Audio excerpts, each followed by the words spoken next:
Hello. तो चलिए देखते हैं बिग बॉस का पार्ट नंबर 5। तो पार्ट 5 में हमें दिखाया जाता है एक लड़की जो कि हमारे बिग बॉस के कॉलेज में नया नया दाखिल हुई है या कॉलेज से ही है, पर ये बहुत ही ज़्यादा शैतान है। मतलब ये लोगों को ना बहुत ज़्यादा मारा करती है, क्लास में आने वाले बच्चों का ना रैगिंग करती है। मतलब बहुत ही ज़्यादा दुष्ट टाइप की लड़की है। और ये सारी बातें ना, इन सारी बातों का डिस्कशन चल रहा होता है बिग बॉस के पास। मतलब बिग बॉस से ये सारी बातें बताई जा रही होती है। हमारी बिग बॉस लगाती है अपना दिमाग कि हमें क्या करना चाहिए कि वो जो लड़की है ना वो हम लोगों की अच्छी दोस्त बन जाए और बहुत नरम दिल हो जाए। आगे हम देखते हैं हमारी बिग बॉस का दिमाग लगता है उसके बाद से मिस जूसन यानी जो जूसन होती है ना वो पीछा करती है उस लड़की का और जाके उससे थोड़ी बातें पता करने की कोशिश करती है। हमारी जो जूसन है ना वो उस लड़की से दोस्ती करने की कोशिश करती है और अपने एक चिप्स या कुरकुरा जो भी होता है उस पैकेट को खा रही होती है उसमें से। तो वो उससे पूछती है क्या तुम्हें भी चाहिए, तो वो कहती है हाँ क्यों नहीं, पर एक से क्या होगा। तो वो जाती है दुकान से ढेर सारा लेके आती है और फिर देखती है कि उसके मंथ का ना पूरा जितना भी मंथ का पैसा था, एक मंथ यूज़ होने वाला, वो सारा एक बार में ही ख़त्म हो जाता है। और यहाँ पे वो लड़की जो होती है ना वो कुछ ऐसा बोल देती है जिससे इन दोनों की दोस्ती भी नहीं हो पाती है। हमारी जूसन रोते हुए वहाँ से चली जाती है। आगे हम देखते हैं उस लड़की के पास दोस्ती करने आते हैं चंटू बंटू और वो लोग पता नहीं क्या क्या बातें करते हैं। तो हम देखते हैं कि वो लड़की जो है ना इन दोनों का हाथ पकड़ के मोड़ देती है। मतलब बहुत सारे लोग इनसे दोस्ती करने आते हैं पर ये सबको सबक सिखा देती है। और फिर आगे हम देखते हैं कि जो हमारा डैनियल होता है वो जाके बिग बॉस से बातें करता है और कहता है ना तुम ये सब करना छोड़ दो, ऐसे इससे कुछ नहीं होने वाला है, तुम चिंता मत करो, कुछ ना कुछ हो जाएगा। फिर हम देखते हैं डैनियल जाता है उस लड़की से दोस्ती करने के लिए और यहाँ पे बाकी सारे जो भी क्लास के मतलब इनके क्लासमेट्स होते हैं ना वो सभी लोग बिग बॉस वगैरह सब लोग छिप के खंबे के पीछे से देख रहे होते हैं। यहाँ पे जाके वो उस लड़की से डायरेक्ट बातें करते हैं कि देखो मैं इस क्लास का हूँ वगैरह वगैरह और मैं ना तुमसे दोस्ती करना चाहता हूँ, हम सब तुमसे दोस्ती करना चाहते हैं। तो यहाँ पे एक लड़की कहती है अच्छा सच में दोस्ती। फिर हम देखते हैं कि ये दोनों एक दूसरे का हाथ मिलाते हैं, मतलब सेकंड करते हैं। तो ये सब देख के ना बाकी जो क्लास के लोग यहाँ पे छुपकर देख रहे होते हैं ये सभी एकदम भौचक्के हो जाते हैं। आगे के सीन में हम देखते हैं डैनियल उस लड़की को लेके इन सभी मतलब क्लासमेट्स के पास जाता है और सभी लोग आपस में बातें करते हैं कि उसको मतलब इसको कैसे हमारे साथ रहना चाहिए वगैरह वगैरह। तभी हम देखते हैं वहाँ पार्क में ना एक गुड्डा होता है, गुड्डा मतलब मिक्की माउस बना होता है और वो कुछ लड़कियों का सामान चोरी करके भाग रहा होता है। और ये जो लड़की होती है ना इसको पता चल जाता है कि ये एक चोर है, तो वो उस चोर को दौड़ा लेती है और दौड़ा के पकड़ लेती है। उसके बाद से उन लड़कियों का सामान उन्हें वापस कर देती है और वो लड़कियाँ जो होती हैं ना इन लोग को थैंक यू बोलती हैं, मतलब शुक्रिया अदा करती हैं। आगे की सीन में हम उसी एरोगेंट लड़की को देखते हैं जो कि जूसन के साथ मॉल में घूम रहे थे। यहाँ पे वैसे तो सारे बच्चे आए होते हैं पर ये दोनों कुछ अलग ही घूम रहे होते हैं। यहाँ पे हम देखते हैं कि बहुत सारे टेडी बियर लगे होते हैं, एक सेक्शन होता है टेडी बियर का जहाँ पे ये लड़की जाती है और वहाँ पे देखते हैं क्यूट सी छोटी सी बच्ची जो टेडी बियर ले रही होती है और वो इसको देख के ना मतलब इससे प्यार भरी निगाहों से देखने लगती है, इसके साथ बैठ के बातें करती है, तो बातें करती है। फिर हम देखते हैं कि उसकी जो छोटी सी बच्ची होती है ना उसकी मॉम आती है, उसे लेकर चल जाती है, कहती है तुम इतनी छोटी बच्ची थोड़ी ना हो कि ऐसे खिलौने खेलोगी। आगे की सीन में हम देखते हैं सभी लोग प्लान बनाते हैं मेले में जाने का और मेले में जाने के साथ साथ वो लोग बहुत सारा दिमाग उमाग लगाते हैं। तो जो लड़का ना स्टार्टिंग में चिकन के लिए दौड़ा करता था, मतलब उसको बहुत ही ज़्यादा बुली किया जाता था, उस लड़के को और इस एरोगेंट लड़की का जोड़ी एक साथ बनाते हैं। मतलब उन दोनों को हमेशा साथ में रखते हैं और बाकी लोग उनके पीछे पीछे होते हैं। वो लोग जाके जो हॉर्स राइडिंग होती है ना उस पर कर रहे होते हैं, मतलब बैठे होते हैं। तो उस लड़की को बहुत ही ज़्यादा डर लग रहा होता है पर वो जो लड़का होता है उससे बार बार पूछ रहा होता है क्या ये सब तुम्हें पसंद है, तुम्हें अच्छा लग रहा है। तो वो लड़की कह रही थी चुप करो ना, तुम कितना बोलते हो, मुझे डर लग रहा है। मतलब उसके बाद से रोलर कोस्टिंग करते हैं जो कि ऊपर से पहाड़ों के ऊपर से चलता है गाड़ी ना, मुझे उसका नाम हम अच्छे से नहीं पता। उसमें हम देखते हैं कि चंटी बंटी एक साथ अलग बैठे होते हैं। और फिर हम देखते हैं अगले सीन में वो जो एरोगेंट गर्ल होती है जो बुली किया करती थी और वो जो लड़का होता है जो कि हमेशा बुली हुआ करता था, वो उन दोनों की जोड़ी अलग ही होती है। वो दोनों अलग ही आपस में बात कर रहे होते हैं प्यार भरी। और दूसरे सीन में हम जूसन को देखते हैं जो कि अपने आइडल के साथ बैठी होती है, शाम का लुत्फ़ उठा रही होती है, उसे वहाँ पे बहुत ज़्यादा अच्छा लग रहा होता है। आगे हम हमारी बिग बॉस को देखते हैं जो कि अपने इनेमी के साथ यानी अपने वही इनेमी वाले दोस्त के साथ बैठी होती है और उससे कहती है कि देखो हम दोनों बिल्कुल नहीं चाहते कि हम दोनों साथ रहें, फिर पता नहीं क्यों हम दोनों हमेशा साथ आ जाते हैं। तो वो कहता है हाँ मुझे पता है, मुझे भी कोई इंटरेस्ट नहीं है तुम्हारे साथ आने का। आगे फिर शांति से ये दोनों लोग थोड़ा सा अपना अच्छा सा व्यू एंजॉय करते हैं एक दूसरे को देख कर के, हाँ व्यू कितना अच्छा है, प्यारा है। उसके बाद से हम देखते हैं सभी लोग जब नीचे आते हैं ना सब लोग सोच रहे होते हैं कि आखिर में हुआ क्या होगा। तो हम देखते हैं कि वो एरोगेंट गर्ल जो होती है और वो जो शर्मिला सा लड़का होता है, वो दोनों आते हैं और उन दोनों की बहुत ही अच्छी सी दोस्ती हो गई होती है। और यहाँ पे हमारी बिग बॉस बहुत ही ज़्यादा खुश हो जाती है कि चलो एक काम और निपट गया। आगे हम डैनियल के प्यार में पागल सनी को देखते हैं, जो कि एक रोड पे बैठी हुई, मतलब एक रेस्टोरेंट वगैरह में बैठी होती है ओपन एरिया में, और वहाँ पे कॉफ़ी पीते हुए सो जाती है। और फिर सपने में देखती है वो और डैनियल। बहुत ही रोमांटिक सा एक सीन होता है जहाँ पे ये दोनों झगड़ रहे होते हैं एक दूसरे से बुढ़ापे वगैरह के को लेकर। तभी इसकी हमारी जो होती है ना सनी, उसकी आँख खुल जाती है और वो सपने से बाहर आ जाती है। आगे हमें थोड़ी देर के लिए कॉलेज का सीन दिखाया जाता है जहाँ पे आइडल और उसके प्रेमिका दोनों बात कर रहे होते हैं। फिर हम देखते हैं अचानक से एक सीन चेंज होता है और वहाँ पे हम देखते हैं कुछ लोग ना, कुछ कबीला टाइप का होता है जहाँ पे हमला कर रहे होते हैं। मतलब ये कहानी ना बिल्कुल हिस्टोरिकल हो जाती है, जहाँ में हमें पता चलता है कि यहाँ पे कॉलेज के जितने भी इसके क्लासमेट्स हैं सभी लोग यहाँ पे प्रोटेक्ट करने वाले हैं। और यहाँ पे कुछ लोगों ने उस कबीले पे हमला कर दिया, जहाँ पे ना ये जो एस्ट्रोलॉजर गर्ल होती है वो यहाँ पे भी एस्ट्रोलॉजर का ही काम करते हैं। यहाँ पे जो चंटी बंटी होते हैं वो दोनों रक्षक होते हैं, मतलब द्वार का रक्षक, द्वारपाल वगैरह टाइप का। ऐसे यहाँ पे बहुत सारे, मतलब जितने भी आइडियल वाइडियल होते हैं सब लोग इसी स्टोरी में होते हैं। एक अलग सी स्टोरी दिखाई जाती है। और यहाँ पे जो हमारी बिग बॉस होती है ना, वो यहाँ की फेरी होती है। और यहाँ का जो मेन विलन होता है वो होता है हमारा हीरो यानी डैनियल। और उसका चेहरा, मतलब चेहरा मास्क से ढका होता है। यहाँ पे कुछ लड़ाइयाँ वगैरह हो रही होती है जहाँ पे ये सभी लोग जीत कर ये वाली वार ना जीत जाते हैं। कि ये सारी चीज़ें हमने जो सीन देखा ना, वो सब कुछ एक स्टोरी होता है। मतलब एक जो टीचर होते हैं वो कुछ स्क्रिप्ट लिख रहे होते हैं, फिर उनकी एक चीफ एडिटर आती है, उनको दिखाते हैं कि स्टोरी कैसी लगी, और फिर वो लोग स्टोरी में कुछ चेंजिंग करते हैं। फिर हमें स्टोरी में दिखाया जाता है, मतलब वर्चुअल रियलिटी दिखाया जाता है। इस स्टोरी में हम देखते हैं बिग बॉस के क्लासमेट्स तो होते ही हैं जो कि यहाँ पे बहुत ज़्यादा एंजॉय कर रहे होते हैं, एक दूसरे के साथ खा पी रहे होते हैं, मस्त होते हैं। और वहीं पे हम देखते हैं शनि को, यानी अमीर बाप की बिगड़ी औलाद, जो अमीर बाप की बेटी होती है ना, उसको देखते हैं। और उसके पर्सनल बॉडीगार्ड को, यानी उसका असिस्टेंट को देखते हैं। वो दोनों ना इसमें भिखारी का रोल कर रहे होते हैं, मतलब भिखारी की तरह इन लोगों से भीख मांग रहे होते हैं। आगे किसी में हम देखते हैं कि ये जो दोनों भिखारी होते हैं ना, फिर आगे हमें दिखाया जाता है कि ये जो सारे दोस्त लोग होते हैं सभी लोग कुछ बातें कर रहे थे। तो हम देखते हैं कि जो भिखारी लोग बने हैं ना, सनी और उसका पर्सनल असिस्टेंट, हम देखते हैं कि ये लोग बिल्कुल ना अपनी आइडेंटिटी बदल देते हैं। मतलब यहाँ पे चेंज हो जाते हैं, खुद को साफ़ सफाई करके ड्रेस व्रेस चेंज कर लेते हैं। और पता चलता है कि ये विलन है, मतलब ये ना गुंडे वाले के तरफ से हैं। और ये लोग सबके खाने पीने में ना कुछ चीज़ें मिला रहे होते हैं और ले जाके वहाँ पे एस्ट्रोलॉजर गर्ल को और बाकी जितने भी यहाँ स्कूल वाले होते हैं उन सभी को एक एक करके सबको ड्रिंक देते हैं, खाना वाना में मिला के कुछ ना कुछ दे देते हैं, जिससे ये सभी लोग बहुत ही ज़्यादा वीक हो जाते हैं, मतलब लड़ने के लिए ना असमर्थ हो जाते हैं। तभी अटैक होता है डैनियल का और उससे रक्षा करने के लिए लगी रहती हैं हमारी परी माँ, यानी हमारी परी रानी, यानी कि हमारी बिग बॉस उससे रक्षा करती है, मतलब उससे लड़ाई कर रही होती है। इन दोनों का लड़ाई चल ही रहा होता है, वार चल रहा होता है। तो हम देखते हैं कि जो परी होती है ना वो बहुत ही ज़्यादा मतलब वीक होने लगती है। तो पीछे से आके इसके जितने भी दोस्त होते हैं, मतलब क्लासमेट लोग होते हैं ना, उसको अपनी अपनी शक्तियाँ देते हैं, जिससे कि ये लोग लड़ाई जीत जाते हैं। और डैनियल वहाँ पर बेहोश हो जाता है कुछ देर के लिए, और जब होश में आता है ना तो वो बिल्कुल बूढ़ा हो गया होता है, उसका बाल पक गया होता है और वो सब कुछ भूल गया होता है। वो कहता है मैं कौन हूँ, तो ये बताती है आप हम में से ही एक हो, हमारे साथ ही रहते हो। और फिर सब लोग मिलकर रहने लगते हैं। मतलब यहाँ पे ये स्टोरी का ना द एंड हो जाता है। जो भी स्क्रिप्ट राइटर जो स्क्रिप्ट लिख रहा होता है उसका ये स्क्रिप्ट ना बिल्कुल सही हो जाता है। आगे फिर यहाँ से सीन कट होता है और हम देखते हैं हमारी बिग बॉस को, जो कि अपने भाई के पास किसी प्रॉब्लम को लेकर बातें कर रही होती है, मतलब कॉलेज के बारे में वगैरह वगैरह बातें कर रही होती है। और फिर यहाँ से सीन कट हो जाता है। आगे हम देखते हैं कॉलेज का सीन जहाँ पे सारे बच्चे इकट्ठा बैठे होते हैं, सभी लोग एक दूसरे से बात कर रहे होते हैं, कुछ नया चीज़ लाने के लिए कहते हैं कि हम लोगों ने इतना सब कुछ सॉल्व किया सारी चीज़ें।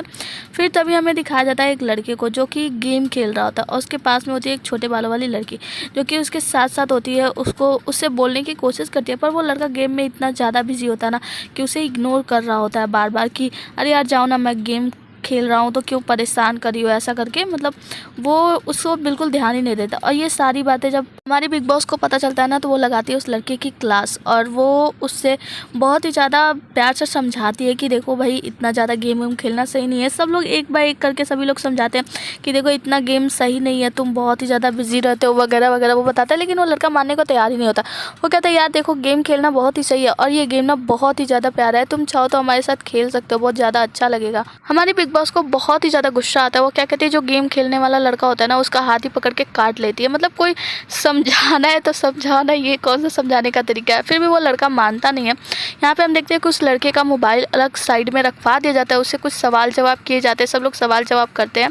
और सवाल जवाब के बाद हम देखते हैं कि जो चिंगू मिंगू का एक दोस्त होता है ना, वो उसका फ़ोन लेके, उस लड़के का फ़ोन लेके भागने लगता है। और पीछे पीछे वो लड़का, मतलब गेम एडिक्ट जो होता है, वो भी पीछे पीछे भागता है अपने फ़ोन को बचाने के लिए, क्योंकि वो गेम का बहुत ही ज़्यादा एडिक्शन हो गया होता है उसको। मोबाइल को लेके भाग रहे लड़के जो होते हैं एस्ट्रोलॉजर गर्ल के पास में फेंक देते हैं। एस्ट्रोलॉजर गर्ल उस फ़ोन को लेके जाती है और हमारी बिग बॉस की तरफ फेंक देती है, और बिग बॉस रोक के उसको लेके भाग जाती है। और वहाँ पे वो लड़का आता है उस मोबाइल फ़ोन को अपने लेने के लिए, तो वहीं पे होती है वो लड़की जो सबको बुली क्या कर देती है, उसको एक फाइट मार के वहाँ पे बेहोश कर देती है।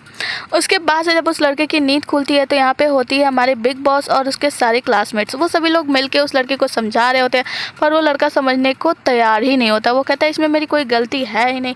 पर सबके समझाने के बाद जब उस लड़के को समझ नहीं आता तो ये लोग दिमाग में लगाते हैं, डैनियल आता है, सभी लोग दिमाग लगा कर कहते हैं चलो ठीक है, हम लोग ना एक काम करते हैं, हम लोग उस गेम को खेल के देखते हैं कि आखिर उस गेम में है क्या। वहीं पे वो अमीर बाप की बिगड़ी हुई बेटी यानी अमीर की बेटी भी आती है और वो भी कहती है ठीक है मैं भी इस गेम को खेलना चाहूँगी। सभी लोग गेम को स्टार्ट करते हैं।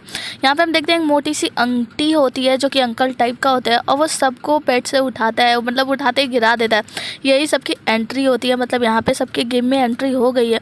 और यहाँ से ना गेम खेलने पे बहुत ही सारे लेवल्स पार करने होते हैं। मतलब कोई आता है जिसको मार के गिरा देते हैं लोग, कोई आता है जो खुद ही गिरने लगता है, जैसे ये लोग टच करते हैं वो गिरने लगता है, गिरने पड़ने लगता है लोग। इस गेम में ना बहुत सारे फनी मोमेंट्स भी होते हैं, जैसे कि जो सिडनी होती है वो आती है लड़ाई करने के लिए कि तुम लोग रुक जाओ मैं मारूंगी, और जैसे मारने जाती है वो देखती है उसका तलवार बदल गया और वहाँ से रोते हुए भाग जाती है। आगे की सीन में बहुत सारे ऐसे लेवल्स दिखाए जाते हैं जिन लेवल्स को पार करते हैं। मतलब एक शब्दों में कहे तो ये एक गेम है जिसमें एक से बढ़ के एक लेवल देते जाएगा। मतलब सारे लेवल्स पार करने के बाद लास्ट में क्या होता है कि लेवल में ये जो अजीब सी औरत है ना, इस औरत को मार के ये लेवल पार करना होता है। और यहाँ पे जो सभी लोग होते हैं, सभी लोग थक हार गए होते हैं इससे लड़ाई करके। जो भी लड़ने जाता है ना, ये औरत सबको मार के एकदम गिरा देती है, बेहोश कर देती है। और यहाँ पे आती है अमीर बाप की बिगड़ी बेटी यानी कि सिडनी आती है और वो यहाँ पे लड़ाई करती है। लास्ट एपिसोड होता है इसीलिए उस लड़के को बताना भी होता है। और वो जो अमीर बाप की बिगड़ी बेटी होती है ना, वो इसको मारती है और मारते मारते ना एकदम मर जाने के बाद फिर मारती है, फिर भी बोलती है kill kill him kill him kill him kill him करते हुए। मतलब सभी लोग गेम से बाहर आ गए होते हैं क्योंकि गेम का लास्ट जो एपिसोड था वो भी ख़त्म हो गया था। मतलब लास्ट जो भी सीजन सेक्शन वगैरह था वो ख़त्म हो चुका था, लेकिन वो ना उसमें बिल्कुल से घुस गई होती है। यहाँ पे सभी लोग तो अपने गेम से बाहर आ गए होते हैं, मतलब फ़ोन से बाहर आ गए होते हैं, लेकिन ये जो होती है ना ये निकली नहीं होती अमीर बाप की बिगड़ी बेटी। जहाँ पे ये जो गेम एडिक्ट लड़का होता है उसे समझ में आ गया होता है, कहता है कि मैं बिल्कुल पूरी तरीके से समझ गया हूँ कि मैं एक गेम एडिक्ट हो गया था और अब मैं ऐसा नहीं करूँगा, और अब मैं अपने दोस्त को भी मना करूँगा कि वो भी ज़्यादा गेम ना खेले। फिर हम देखते हैं कि इस लड़के को जैसे रियलाइज होता है ना, ये वहाँ से भागता हुआ जाता है अपनी गर्लफ्रेंड या जो भी फ्रेंड थी उसके पास जाता है उससे बात करने के लिए। उसके साथ कुछ ऐसा होता है, वो अपने दोस्त को समझाने जाता है और वो देखता है उसकी दोस्त खुद फ़ोन में लगी हुई है। और यहाँ पे ये जो लड़का होता है ना खड़े होकर देखता रह जाता है और इसकी दोस्त वहाँ से फ़ोन लेके चली जाती है, कहती है प्लीज़ मुझे डिस्टर्ब ना करो, मैं अभी फ़िलहाल गेम खेल रही हूँ। खैर ये सारी प्रॉब्लम्स तो लगी रहती है, सारी प्रॉब्लम्स यहाँ पे सॉल्व हो जाती है। आगे हम देखते हैं हमारी बिग बॉस अपने क्लासरूम से बाहर घूम रही होती है तो उसे नोटिस बोर्ड पे कुछ दिखता है और वो नोटिस बोर्ड पे पढ़ना चाहती है, पर वहाँ पे बहुत सारी भीड़ लगी होती है। तो वो आइडिया उसको आता है और कहती है देखो हमारे साथ कौन है, हमारा प्यारा शीडोंग, जिसको देखकर सारी लड़कियाँ शीडोंग के पीछे भागती है और शीडोंग वहाँ से भाग जाता है। उसके बाद से नोटिस बोर्ड पर जाके हमारी बिग बॉस पढ़ती है, जिससे पता चलता है कि कॉलेज में एक म्यूजिक कॉम्पिटिशन होने वाला है। अब हमारी बिग बॉस को भी लेना होता है म्यूजिक कंपटीशन में पार्ट, जिसके लिए वो जाती है आइडल के पास और उससे बातें करती है कि मुझे भी म्यूजिक कंपटीशन में पार्ट लेना है, तो क्या तुम मेरी थोड़ी बहुत हेल्प करोगे। तो इसमें जो हमारा आइडल होता है ना वो तो बहुत ही प्यारा है, तो वो उसके साथ देने के लिए तैयार होता है। पर क्योंकि हमारी जो बिग बॉस है उसे इंग्लिश अच्छे तरीके से नहीं आती, तो वो सोचती है कि आखिर मैं इंग्लिश पूछूँ तो पूछूँ किससे, मैं एक अच्छा सा रैमिंग सॉन्ग तो लिख सकती हूँ। वो सभी लोग से जाके पूछती है, अपने सारे क्लासमेट्स वगैरह से, उन लोगों से पूछती है जो कि पहले इंग्लिश में फेल हो चुके हैं। वो सभी लोग उसकी हेल्प तो करते हैं, टूटी फूटी अंग्रेजी सभी लोग बताते हैं। फिर आता है डैनियल, वो डैनियल से जाके मदद मांगती है कि क्या तुम मेरी हेल्प करोगे, मतलब मैंने जो सॉन्ग वॉन्ग लिखा है वो देख लो, कोई गड़बड़ तो नहीं है मेरा बोलना वगैरह। तो वो पहले तो उसकी हेल्प करने से मना कर देता है, तो वो कहती है कि अच्छा ठीक है डार्लिंग, अगर तुम चाहो तो मैं तुम्हारी सारी बातें सबको बता दूँ। यहाँ पे हमारे डैनियल को डर लगने लगता है कि कहीं ऐसा ना हो कि हम दोनों की बातें बता दे। तो कहती है हाँ मुझे पता है कि तुम मेरे झूठे बॉयफ्रेंड बॉयफ्रेंड हो और मैं सबको बता दूंगी अगर तुम मेरी बात नहीं मानोगे। तो डैनियल यहाँ पे तैयार हो जाता है, कहता है ठीक है, मैं तुम्हारी हेल्प करने के लिए तैयार हूँ। आगे हम देखते हैं कि हमारी बिग बॉस जाती है डैनियल के पास हेल्प लेने, और उसकी जो बेस्ट फ्रेंड होती है ना वो उसको देखती है तो कहते हैं ये क्या है, ये दोनों तो दुश्मन है ना, और ये दोनों कितने प्यार से रह रहे हैं। फिर वो जाके उससे बातें करती है, एक पेड़ के पास उसको खड़ा होकर समझाता है कि इंग्लिश में बोलना, मतलब वो चाहता था ना कि कैसे इसको हर एक चीज़ अच्छे से समझा दो। तो जैसे वो राइज कहती है राइज मी अप, तो वो बोलता है राइज नहीं होता, मतलब उसको सही प्रोनाउंसिएशन बताता है, पर ये प्रोनाउंसिएशन करने में बहुत ही ज़्यादा गलती करती है हमारी बिग बॉस। तो हमारा जो डैनियल होता है वो बिग बॉस के घर जाता है, वहाँ पे जाके उसे इंग्लिश पढ़ाने की कोशिश करता है, पर बिग बॉस की तो कुछ नहीं हो सकता। अगला सीन हमें कॉलेज का दिखाया जाता है, जहाँ पे हमारे बिग बॉस और हमारे डैनियल दोनों लड़ाई कर रहे होते हैं इस शब्द को लेके, आई लव यू। जहाँ पे जो हमारा डैनियल होता है वो आई लव यू कह रहा होता है, और जो हमारी बिग बॉस होती है आई लव यू कह रही है। तभी वहाँ पे आती है बड़े बाप की बिगड़ी औलाद, और वो जैसे इन दोनों को देखती है ना, यहाँ पे हमारी बिग बॉस बिल्कुल सही प्रोनाउंसिएशन कहती है, मतलब लव को लव ही बोलती है, जो कि वो देख के चौंक जाती है और वहाँ से चली जाती है।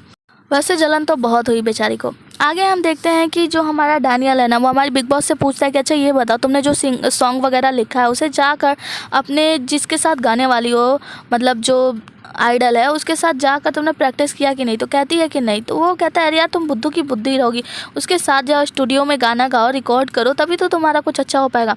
फिर आगे की सीन में हम देखते हैं आइडल अपने रिकॉर्डिंग वाली जगह पे होता है, अपना सॉन्ग वॉन्ग रिकॉर्ड कर रहा होता है। वहीं पे जाती है हमारी बिग बॉस और वहाँ पे जाके अपने कुछ गाने गाती है, मतलब कुछ लाइन्स गाती है, जो कि बहुत ही अच्छा गाती है।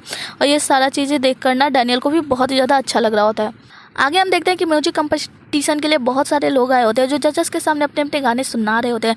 जजेस किसी को सेलेक्ट नहीं करते हैं, सबको रिजेक्ट कर रहे होते हैं। यहीं पे चंटी बंटी यानी दो दोस्त भी आते हैं साथ वाले, वो दोनों गाने तो गाते हैं पर जजेस को पसंद नहीं आता। तो कहते हैं अच्छा आपको पसंद नहीं आया, फिर वहाँ पे बम फोड़ के वहाँ से निकल जाते हैं और जजेस सारे बिल्कुल परेशान हो जाते हैं। आगे चल के आता है हमारा आइडल, जो कि बहुत ही प्यारा सा गाना गाता है, और इसके गाने के साथ वहाँ पे जितने भी लोग होते हैं सभी लोग झूम उठते हैं। बाकी सिन्ही भी गाती है और हमारी प्यारी बिग बॉस भी गाती है। सबके गाने गाने के बाद यहाँ पे होता है इन लोगों के बीच में जो भी कंपटीशन हुआ होता है उसका रिज़ल्ट अनाउंस करने का टाइम आता है। तो रिज़ल्ट में ये होता है कि सिर्फ 5 लोग हैं जो कि फाइनल में आगे की राउंड में जाएंगे। यहाँ पे हमारी जो बिग बॉस है ना वो 6th नंबर पे आती है, और ये थोड़ा सा सैड हो जाती है। इसको सैड देखकर आइडियल ना अपना नाम ड्रॉप कर लेता है, वो अपने आप को ड्रॉप कर लेता है, जिसकी वजह से हमारी बिग बॉस 5वें नंबर पे आ जाती है। लेकिन यहाँ पे ट्विस्ट ये होता है कि नेक्स्ट राउंड में हमारी बिग बॉस को ना किसी साथी के साथ गाना होगा। फिर क्या था, फिर हमारी बिग बॉस निकलती है अपने लिए एक साथी को ढूंढने के लिए, और वो पहुंच जाती है डैनियल के पास। उससे कहती है कि क्या तुम मेरे साथ गाना गाओगे प्लीज़, मैं इस बार तो अच्छा खासा कर पाई हूँ, मैं चाहती हूँ मैं जीत जाऊँ, तो प्लीज़ मेरी हेल्प कर दो। वो तो इससे साफ साफ मना कर देता है, कहता है नहीं मैं तुम्हारी बिल्कुल भी मदद नहीं कर सकता। पर हमारी जो बिग बॉस होती है मनाने की बहुत ही ज़्यादा कोशिश करती है, पर वो नहीं मानता। फिर हम देखते हैं कि अगला राउंड शुरू हो जाता है, जहाँ पे एक लोग आते हैं और वो बताते हैं कि अब इनका नंबर आ चुका है। वहाँ पे जाती है हमारी बिग बॉस और वो बैठ के आराम से पियानो बजाते हुए बहुत ही प्यारा सा सॉन्ग गा रही होती है। तभी साइड से एंट्री होती है एक लड़के की। इस लड़के को देखकर सभी लोग खुश होते हैं कि चलो इसके साथ में वो गाना गाएगा। वो तो डैनियल ही होता है। लेकिन जैसे इसे देखती है हमारी आइडियल की मैनेजर, वो कहती है लो अब इसके चेहरे में ना मुझे एक नया आइडियल मिल गया, और वो बहुत ही ज़्यादा मन ही मन खुश हो जाती है कि ये अच्छा गाएगा और अब ये मेरा नया आइडियल होगा। फिर हम देखते हैं कि यहाँ पे ना वो इतना गंदे तरीके से गाता है, डैनियल इतनी गंदे तरीके से गाता है कि सभी लोग अपना कान बंद कर लेते हैं। हमारा बिग बॉस का किया कराया सब कचड़े में डाल देता है डैनियल, जिसको देखकर बिग बॉस बहुत ही ज़्यादा गुस्सा होती है। रिजल्ट अनाउंस होता है जिससे कि हमारी बिग बॉस नंबर 5वें पे ही रह जाती है, यानी पीछे ही रह जाती है। तो हमारा जो डैनियल होता है वो कहता है ये सब ना सब धोखा है, ये सब लोग झूठ बोला है, ऐसा कैसे हो सकता है। तो जो हमारी बिग बॉस होती है ना वो डैनियल की तरफ इतने गुस्से से देख रही होती है कि कॉस तुम मिल जाओ अकेले में ना, तुम्हें खा जाऊंगी मैं। सीन यहाँ से कट होता है। आगे का सीन में हम देखते हैं कि हमारी जो बिग बॉस होती है वो डैनियल से बातें कर रही होती है। देखो कि हम लोग एक दूसरे से बात करते हैं, इसका मतलब ये नहीं कि हम दोनों अच्छे दोस्त हैं, तो तुम ना मेरे से दोस्ती करने के बारे में सोचना भी नहीं। तो डैनियल कहता है मुझे भी इसका कोई इरादा नहीं है, मैं भी तुमसे दोस्ती बिल्कुल भी नहीं करना चाहता, हम लोग दुश्मनी से ही है। और यहाँ पे सारे क्लास के जितने भी बच्चे थे ना, मतलब जितने भी इनके क्लासमेट्स थे सबके बारे में दिखाया जाता है। और यहाँ पे हमारा एपिसोड ख़त्म हो जाता है, मतलब ये सीज़न ही ख़त्म हो जाता है। हम मिलेंगे नेक्स्ट सीज़न में यानी सीज़न 2 में। अगर आपको देखना है तो प्लीज़ कमेंट में बता दीजिए। Thank you, tata, bye bye and good night.